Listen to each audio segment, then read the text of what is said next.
লক্ষ কোটি দুরুদ মানবতার কান্ডারি মুক্তির দিশারি আহমদ মুস্তফা মোহাম্মদ মুস্তফা, যে নবী না আসলে ধারা পৃষ্ঠের কোনো কিছুই সৃষ্টি হতো না, যার আগমনে এ পৃথিবী ধন্য হয়েছে, যার ছিল আল্লাহর প্রতি অগাধ বিশ্বাস ও ভালোবাসা, অন্তরের পবিত্রতা, আত্মার মহত্ব, ধৈর্য, ক্ষমা, সততা, নম্রতা, বদন্যতা, মিতাচার, আমানতদারি, সুরুচিপূর্ণ মনোভাব, ন্যায়পরায়ণতা, উদারতা ও কঠিন কর্তব্য নিষ্ঠা ছিল যে নবীর চরিত্রের ভূষণ। সুবহানাল্লাহ বলেন।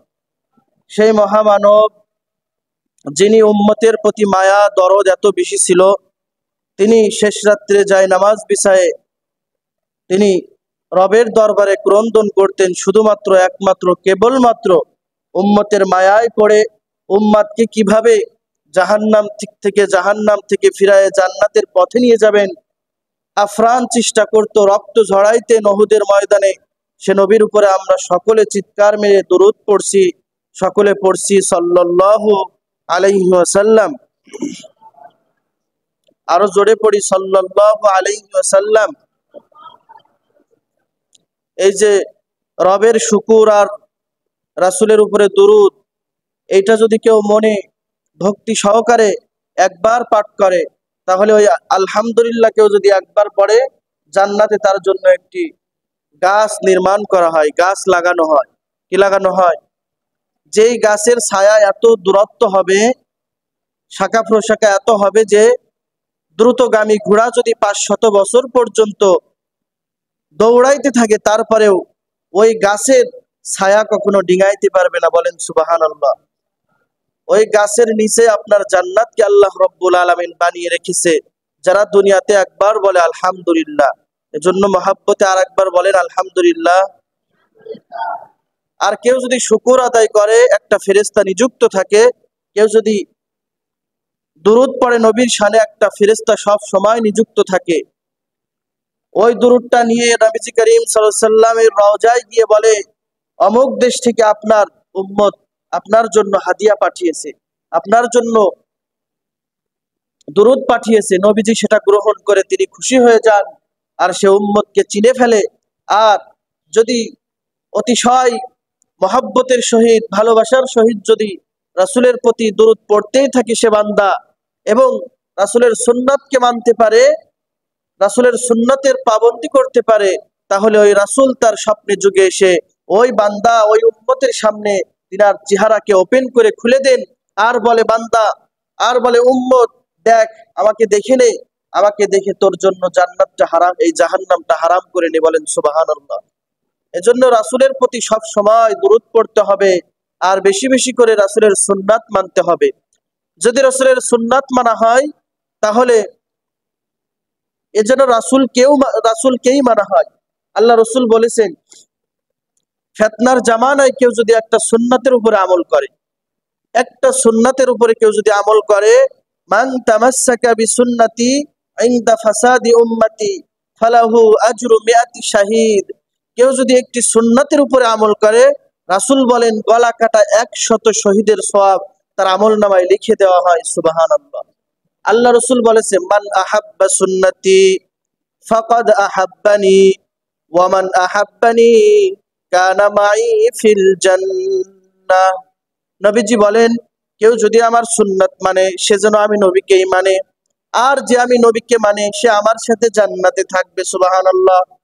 তাহলে রাসূলের সুন্নাত মানার দরকার আছে না নাই?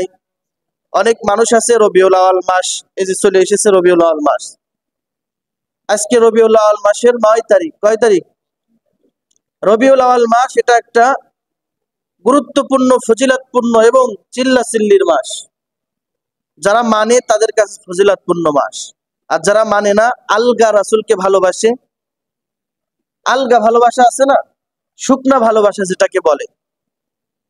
একটা হলো দুধ খাওয়ার ভালোবাসা, আর একটা হলো রক্ত দেওয়ার ভালোবাসা। তো যারা দুধ খাওয়ার ভালোবাসা, জিলেবি খাওয়া ভালোবাসা, এটাকে বলে আলগা ভালোবাসা। তো রবিউল আউয়াল মাস আসলে দেখবেন, রবিউল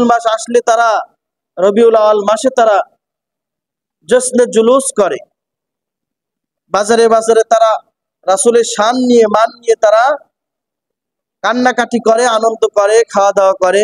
জশ্নে জুলুস করে, ট্রাক একটা সাজায়, গাড়ি একটা সাজায়, ফুল দিয়ে সুন্দরভাবে সাজায়, তারপরে তারা জশ্নে জুলুস করে। অথচ সারা বছর তাদের রাসূলের প্রতি কোনো দরদ ভালোবাসা থাকে না।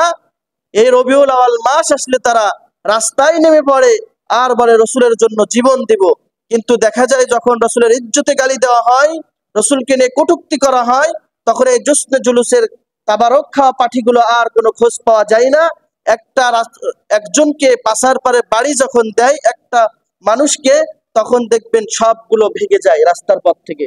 এরা আবার রসুলের জন্য জীবন দিবে, এরা বলে রসুলের জন্য জীবন দিব, রসুলের জন্য রক্ত দিব, কিন্তু আসলে এরা রক্ত দেওয়ার জন্য রাস্তায় নামে না। এদের ভণ্ডামি, আর এদের শুধু ছলচাতুরি আর ভণ্ডামি ছাড়া আর কিছুই না। কথা বলেন ঠিক না বেঠিক? যারা প্রকৃত রাসূলের আশেক, তারা রাসূলের জন্য জীবন দিতে রাজি। যারা রাসূলের প্রকৃত আশেক, তারা কখনোই জশ্নে জুলুস করে না। রাসূলের মহাব্বতে 12ই রবিউল আউয়াল মাসে তারা রোজা রেখে কাটায়, রোজা রেখে কাটায়। এই বিয়াদবের গোষ্ঠীগুলো একটাও রোজা রাখে না। এদের দিকে তাকাইলে রাসূলের সুন্নতের বালাও পাওয়া যাবে না, রাসূলের সুন্নত নাই। অথচ এরা আবার রাস্তায় নেমে 12ই রবিউল আউয়াল মাসে তারা জশ্নে জুলুস করে, মিষ্টি বিতরণ করে, মিষ্টির দোকান খালি করে, আর তারা রাস্তাঘাটে জ্যামজট বাঁধায়। আসলে এটা তো প্রকৃত আশিকে রসুলের কাজ না। আশিকে রসুলের কাজ হলো রাসূলের প্রত্যেকটা সুন্নাত, রাসূলের ঘুম থেকে উঠে নিয়ে আবার ঘুম যাওয়া পর্যন্ত যতগুলো সুন্নাত আছে, যতগুলো দোয়া আছে, সেই দোয়াগুলো পড়া এবং রাসূলের সুন্নাতকে মেনে চলা, এটাকেই বলে প্রকৃত আশিকের একটা পরিচয়। অথচ তারা দেখা যায় রাসূলের ইজ্জতে তারা কথা বলে না, রাসূলের বেইজ্জতি করলে, রাসূলের আঘাত করলে তারা কথা বলে না। যখনই 12ই রবিউল আসে তারা এই কাজগুলো করে। সম্পূর্ণরূপে এই কাজগুলো হারাম। ঈদে মিলাদুন নবী সাল্লাল্লাহু আলাইহি ওয়াসাল্লাম, মিলাদকেও মানতে হবে, সিরাতকেও মানতে হবে। কেউ যদি শুধু শুধু সিরাতুন নবীকে প্রাধান্য দেয়, সেও কাফের। মিলাদুন নবী বাদ দেয়, সিরাতুন নবী ধরে, সেও কাফের। এবং কেউ যদি সিরাত বাদ দিয়ে রাসূলের মিলাদ ধরে, সেও কাফের। দুইটা কাফের, এর মধ্যে কোনো সন্দেহ নাই। রাসূলের মিলাদও মানতে হবে, সিরাতও মানতে হবে। কথা বলেন ঠিক না বেঠিক?